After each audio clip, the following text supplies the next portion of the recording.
फुरफुरी नगर की सुबह हमेशा की तरह मजेदार थी। मोटू अपने प्यारे समोसे खा रहा था और पतलू अखबार पढ़ रहा था। तभी मोटू बोला, पतलू, आज तो समोसे में मजा नहीं आया, काश कुछ जादुई समोसे मिल जाते। पतलू ने हंसते हुए कहा, मोटू, अगर समोसे जादुई हो गए तो तुम तो उड़ने लगोगे। इतने में डॉ झटका आ गया। उसने कहा, मेरे पास है कुछ खास जादुई समोसे, जो खाए उसे मिलेगा सुपर पावर। मोटू की आंखें चमक उठीं। उसने झट से बोला, डॉ झटका, एक प्लेट दे दो जल्दी। पतलू ने रोकने की कोशिश की। मोटू, पहले जांच तो कर लो। पर मोटू कहाँ मानने वाला था। उसने पूरा समोसा खा लिया। कुछ सेकंड बाद ही धड़ाम, मोटू हवा में उड़ने लगा। अरे पतलू, मैं उड़ रहा हूँ, हा हा हा।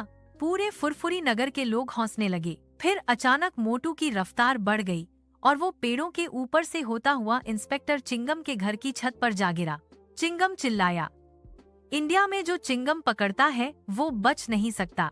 मोटू बोला, अरे चिंगम सर, मैं अपराधी नहीं, समोसा खाकर उड़ गया हूँ। पतलू और डॉ झटका भी वहाँ पहुँच गए। झटका बोला, ओह, लगता है समोसे की डोज ज्यादा हो गई, जल्दी इससे उतारने की दवा देनी होगी। फिर उसने एक नीला जूस पिलाया। धीरे धीरे मोटू नीचे आने लगा, लेकिन तभी जॉन द डॉन वहाँ पहुँच गया।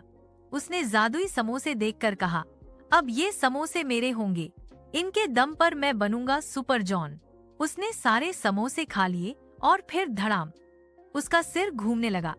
वो कभी अदृश्य हो रहा था, कभी हाथी जैसा बड़ा।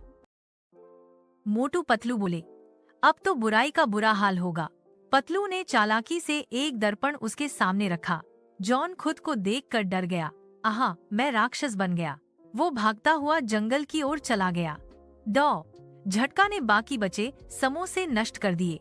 चिंगम बोला, गुड जॉब मोटू पतलू, फिर से शहर को बचा लिया तुम दोनों ने।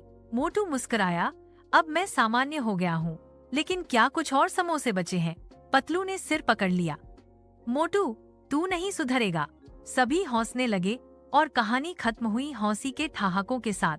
कहानी से सीख, लालच कभी अच्छा नहीं होता। किसी भी चीज को बिना सोचे समझे आजमाना नुकसानदायक हो सकता है।